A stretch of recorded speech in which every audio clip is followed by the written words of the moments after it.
Hey guys, Troy, the father figure coach here. I'm here with my mate Luke Buttigieg, who has taken me through an intense rope workout, which I'd never tried before, but man, it's got me hooked already. And we did some stuff with kettlebells, we did some stuff around like movement and fluidity. It was really intense. It was really cool. I'll be posting about that soon, but I just wanted to sort of have a bit of a chat and get to know you better. So firstly, thank you so much for the workout, because that was really cool. Thank you for being a wonderful participant. It was like nothing I'd done before, so it was dude, you're totally coachable. I can tell you've got some great training under the hood. Thank you. And yeah, unconventional flow style training. That's cool, man. It's cool. It's something that I'm hoping that after this convo with you, that more people will hopefully start to explore and look into and stuff like that. So firstly, would you be happy to tell people a bit about yourself and like what you do and your sort of business?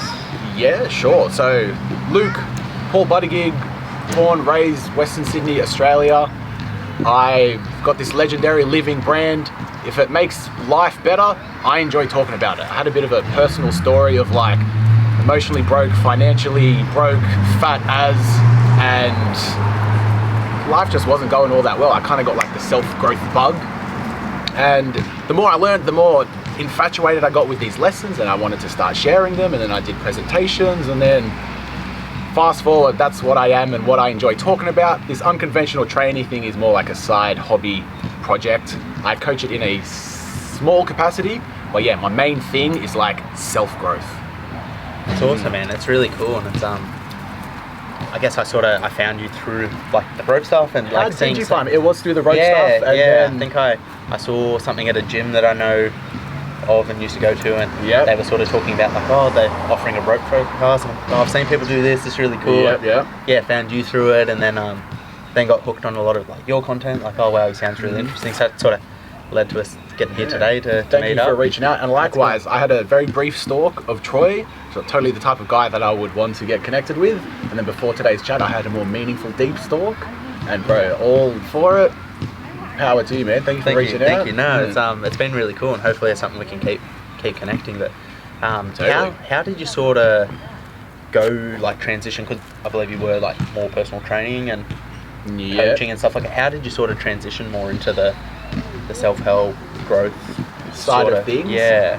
Well, I suppose to kind of reflect on my timeline, it was like I got my personal training certification in 2013, and then did absolutely nothing with it, and then got super like unhealthy and all of that, and then kind of came full circle like 4 or 5 years later, started implementing things. And I was doing PTs. I was actually doing disability focused personal training and exercise with a business I had called Disability, which we later pivoted into an online thing when COVID hit. So I was a combination doing people with a disability exercise and in-person personal training. And for me personally, it was a big journey to start enjoying training for myself. So when I was going there and it was like work time, I loved it, don't get me wrong, it was enjoyable, but it was like you do a bunch of coaching others, and now I got to like coach and lead myself through a workout. Kind of took the love out of it a bit. So now I'm more in the group exercise environment and more the self-help, personal development, self-growth talking and presenting and topics and deep dives, and want to hear all different angles and find always open to a better answer sort of thing. You can probably just like sense my nerdiness from hanging out and these sorts of chats.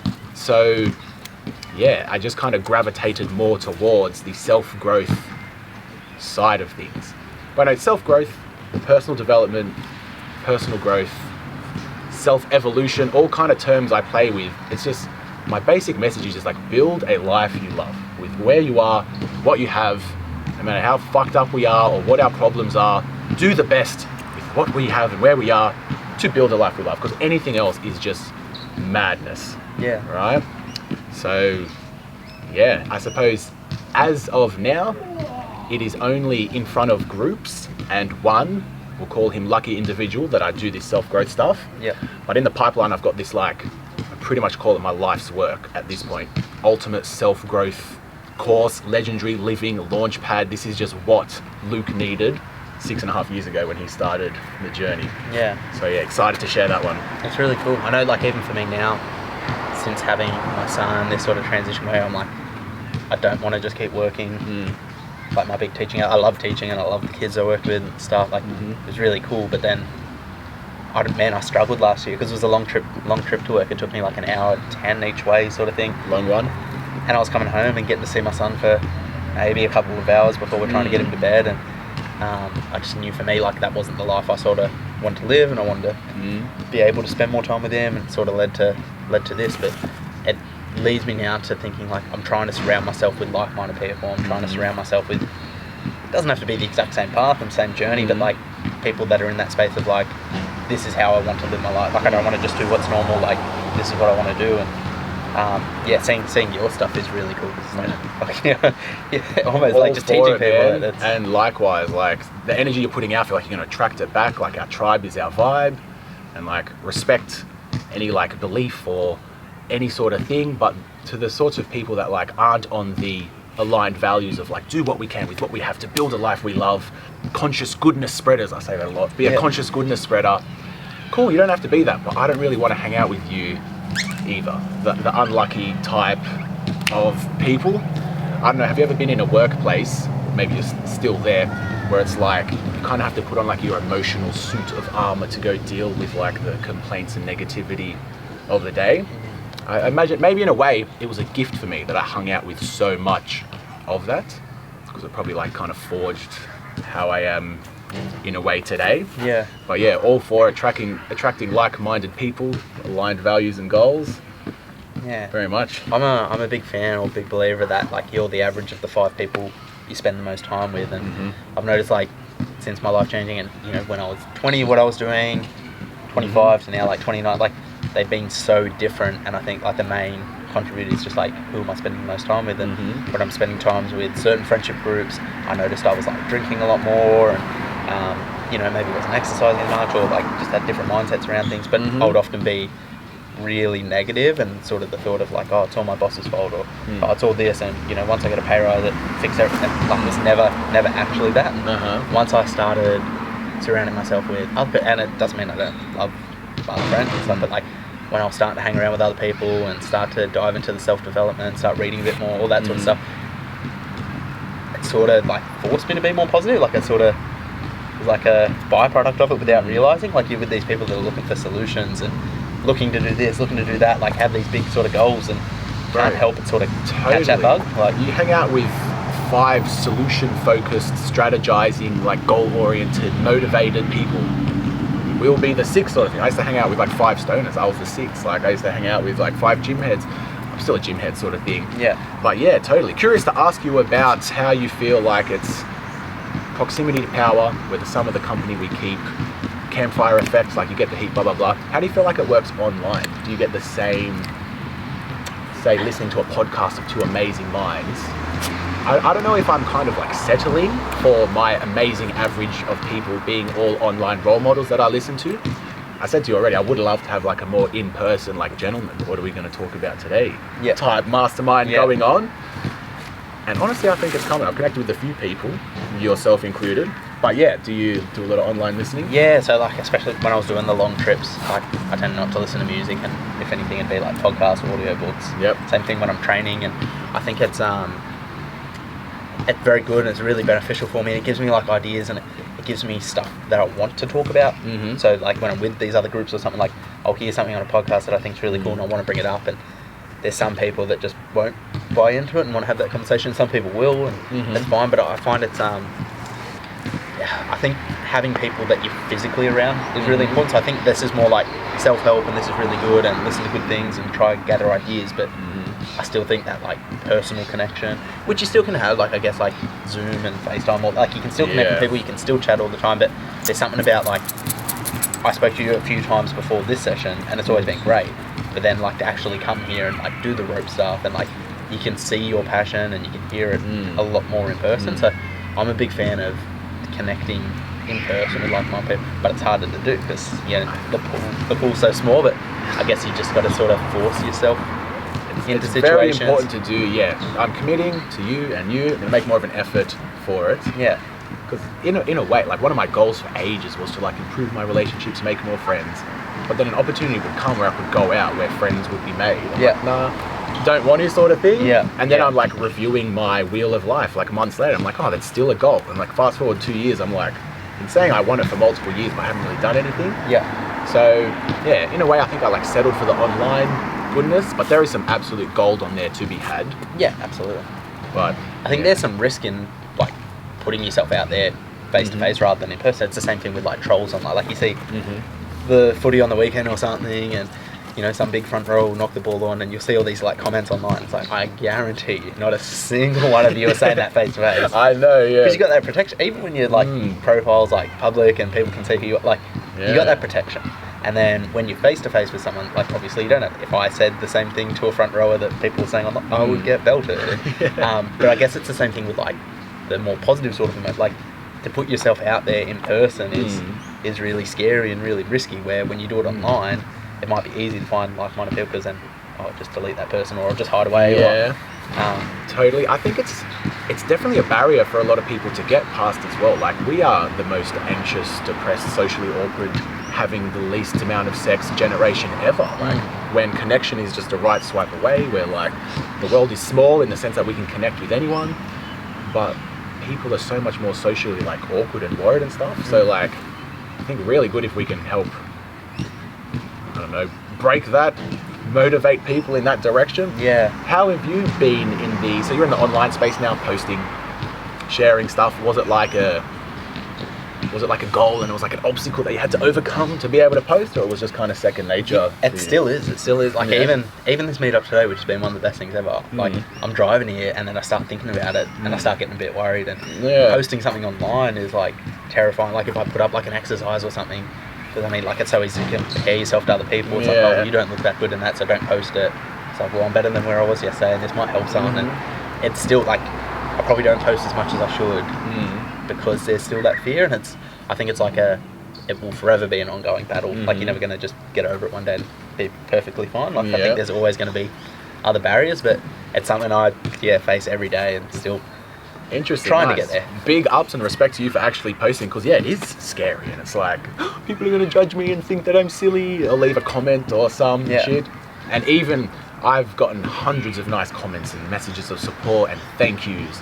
And then once this dude left a comment like, your long hair, you're embarrassing, talking shit about my appearance, don't care. But then like 5 or 6 times later in the day, it like came back to mind. Yep. And through my like self-work, mindfulness, whatever, I'm proud to be in a state where I can like, oh, I see you arising thought and feeling, like able to just like watch it without getting carried off. I think that was a big part of my own learning. But yeah, it was just interesting that this negative comment came to mind so much more. I wasn't like brewing or dwelling, but it just like popped itself up. So I think in a way we are all, maybe this isn't accurate, we are all like sensitive to what other people think. Probably a more better way to say it. We all want to belong and we want to be accepted and to put ourselves out for social validation. Please validate us, guys.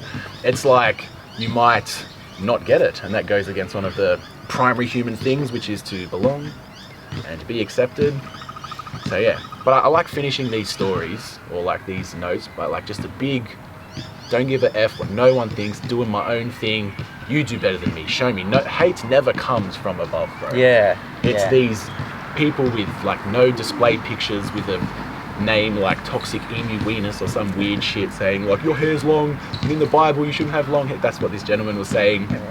So yeah, I think as well, like I had the same thing, like, you know, the first like hate comment you sort of get on a post, and I was dwelling on it a little bit, like why is it, like I have no idea who this guy is, like what's he gained from that. And then I think one of the things I found, especially from teaching, like in life in general, but teaching was a big one, was like people tend to like comment on something, or they'll make a comment, or they'll say something nasty when there's stuff happening in their life. And you know, a lot of the times like the kids that are misbehaving and like are nasty to teachers isn't because they actually hate the teacher. There's stuff going on for them. Like we're all sort of battling our own battles and have our own things, and I think the people that are really struggling with it are people that tend to comment on stuff. And you know, like you have every right to, and you put yourself on social media, so like there's always going to be hate. But I think now I'm trying not to dwell on that, because I'm like, what's so wrong in this bloke's life that he feels the need to comment? Like I think I put up one about like a cooking video or something, and trying to do like cheat meal, so like how can you get a lot of protein, eat healthy for under $5.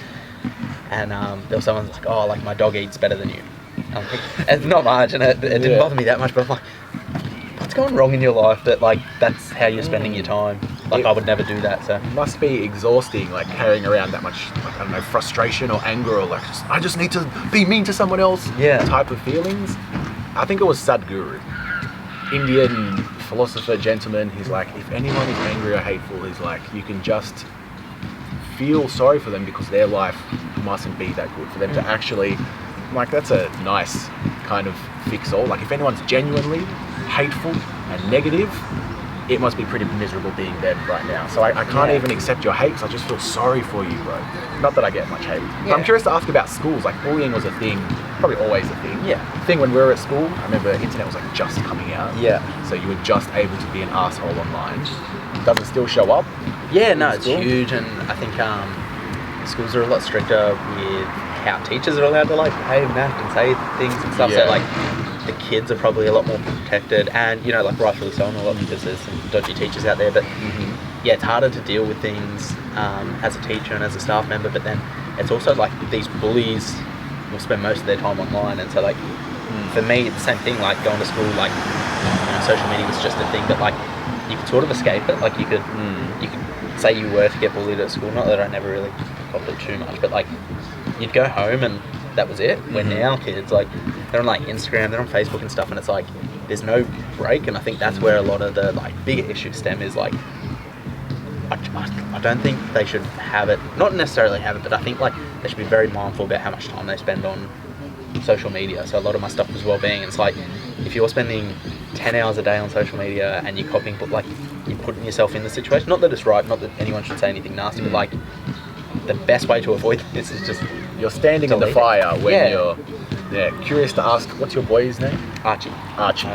What would the social media protocol be like for Archie? His first phone, have you thought it that far? Yeah, a bit, like, nothing set in stone, and I haven't really spoken to my wife about it, but, like, I think there's maybe a need to have a phone early, but he doesn't need, like, an iPhone. Like, he needs to be able to call.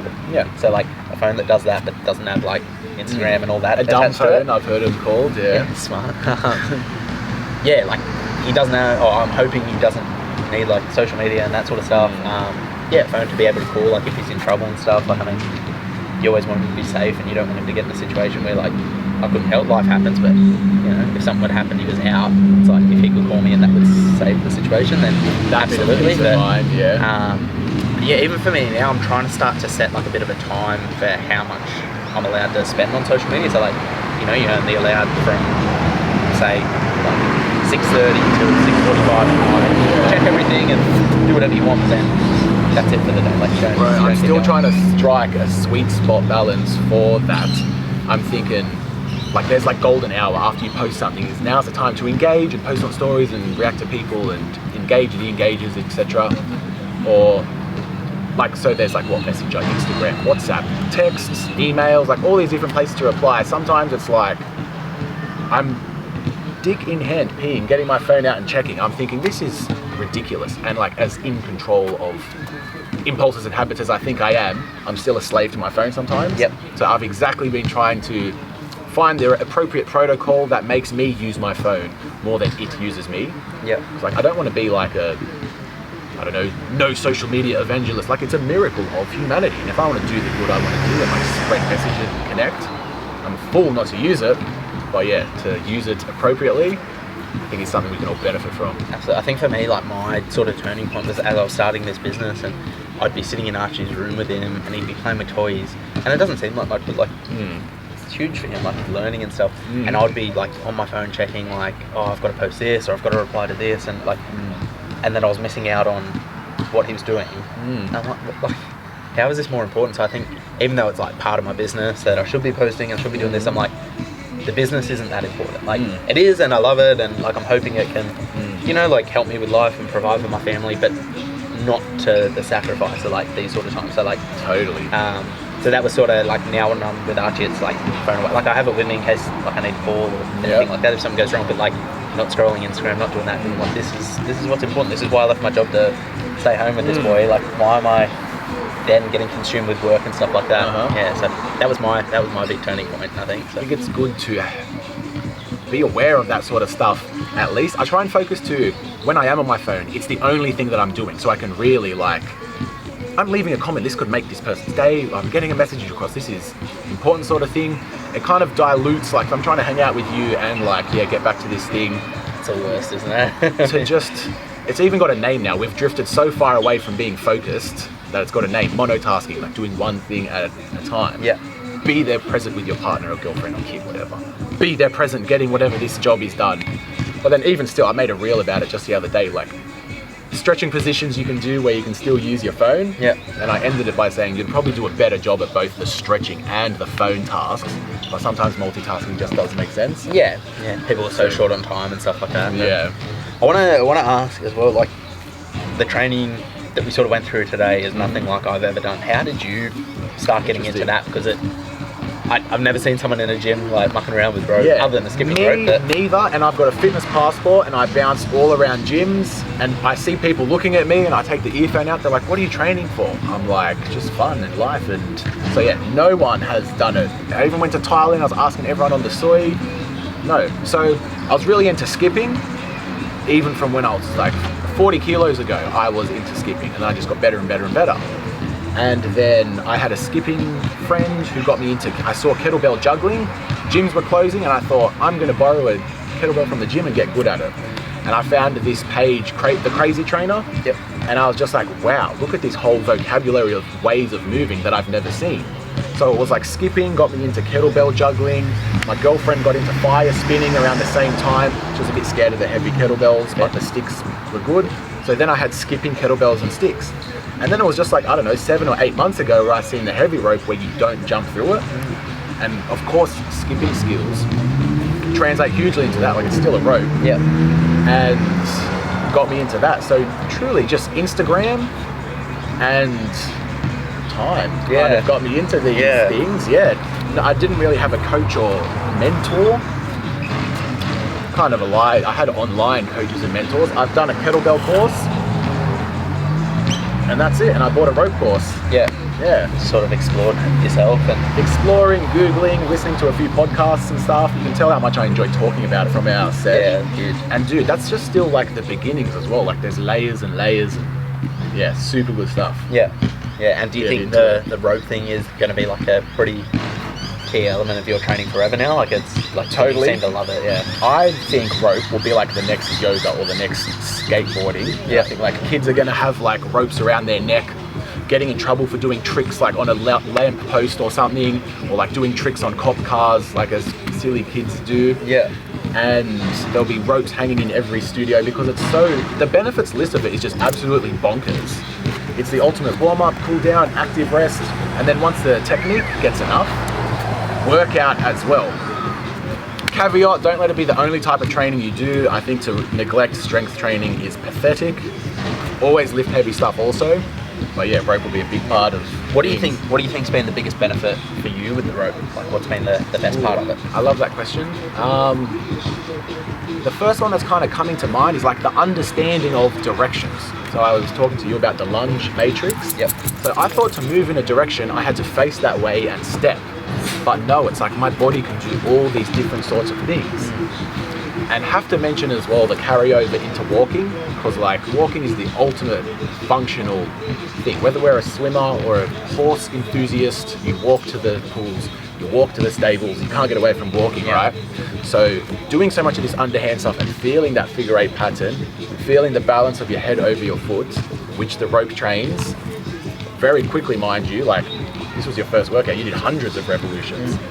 Yeah, that's big, awesome gains. I loved just like sort of like I felt like I was opening up my shoulders, and I feel like because people spend so much time like hunched on computers and stuff like that, like forcing yourself into that like external rotation and getting into like weird positions that you wouldn't, like when you're using dumbbells, kettlebells, or maybe not kettlebells so much, but dumbbells and like barbells, machines and stuff, like you're never getting into these weird sort of flow positions. Totally missing from the like modern conventional training setup. And used to be more aesthetic based, but now I want to last long, I want to be functional, I want to be ready to like flee or fight if I need to, and it just fits the toolbox so well. I feel like it's a perfect thing as well, like someone that is bodybuilding or anything like that, like this is a great warm-up and this is great to like get your shoulders like rotating, get them into the, like no matter what sort of training you're doing, it's a very easy thing to incorporate, and it like takes up this much room in your bag that like, it really does no meet reason you. Not to, Meets you where you're at, doesn't take up much room. The injury is like millimeter by millimeter. Movement's medicine, right? Blood flow and oxygen and nutrients is medicine. So instead of like being in pain and avoiding movement, you can just move with whatever you got. Even if your spine is completely locked up, you can just like move your hands, and then millimeter by millimeter things give blood flows and you move more. There's so much to that humble piece of cord, bro. That's crazy. That's crazy. I feel like for someone that doesn't have heaps of time, for someone that, you know, doesn't have the money for a gym membership or like can't get it, like what a perfect little piece of equipment, and you can change your life. Like you could drop so much weight with that, like if you stay consistent with it, because like I was burning after a while there. Like it cooked you. So no, it was really cool. Like it was so good to actually try it out. What do you think your sort of big goals are for the next, say, like 5-10 years? Like where do you sort of hope life takes you and Great business? question. Tough one. So, like, the thing that's really top of mind for me at the moment is this course. I think it's going to tick the boxes of this online income dream that's been a goal for a long time. Also, as well, by selling the rope workshop and the ropes themselves, I had money coming into my account from other people's accounts online, which was just like, oh my gosh, like it took me 8 years to get to this point, but it's actually pretty easy. Like so more of that. I can imagine having like rope, stick, kettlebell, unconventional training course. I can imagine a like level up your confidence course. I can imagine legendary living launchpad, all these sorts of things that get funneled to from my online presence. Like, want to keep growing the online thing, Instagram, Facebook, TikTok. Kind of don't like TikTok, but anyways, just because it is the ultimate asset, no matter what we are interested in. Even if I get into like underwater basket weaving for freaking infants, I don't know, weirdest thing I can come up with. If I have an online following, I'm able to share that. And talk about things that I'm passionate about. Likely, it's always going to be self-growth related things. I really just want to squeeze every drop of like progress and joy, and like to feel like I'm getting better at something is one of my ultimate pleasures. And to get messages from people that are like, bro, you helped me do this, or like, I felt anxious but I did something that you said and it made me feel a lot better. It like makes my heart sing. I'm like, all right, there's something to this. So I want to keep pursuing that, level up my own training. I want to look better than ever. Like I'm still kind of on my health journey, I'd say. Lost like 40 kilos. Huge, man. Gained some back, but like I've never had like that much muscle at this weight. So it's like I'm always recompositioning, it feels like. Love my girlfriend and probably marry her within 5 years, I'd say. I should love that if you heard that. And many other things. I think goals are awesome to have: physical, mental, emotional, spiritual, relational, financial. I could give us goals from all of them. But yeah, those are kind of my mainest ones. That's really cool, man. It's really cool, and I think like the stuff you're doing is having a lot of impact on people. And even just like coming out and trying the rope thing out today, I'm like, this is really cool. Now I'm hooked and really keen, and hopefully when I share this and like, you know, speak to other people about it, you know, it's the same sort of thing, and I think your message will keep getting out there, and you keep staying this positive and doing really good things. So thank you. I'm here for it. Appreciate the kind words, and likewise, Troy, my bro, you've got a great message and great experience, and I can just only imagine how cool the kids at school would think you are. So yeah, bro, keep at it. I'm here for it. Let's do it together to the top, my friend. It's been awesome. Thank you so much, guys. If people want to find you, if people want to reach out or anything like that, where would be the best place for people to go? Main spot would be Instagram, Legendary Living Luke. I'm going to start doing the long form YouTube thing more, but connect with me on Instagram, Legendary Living Luke. Say hello if you do, and let me know that you found me from this podcast. Awesome. Sweet. Guys, thank you so much for tuning in.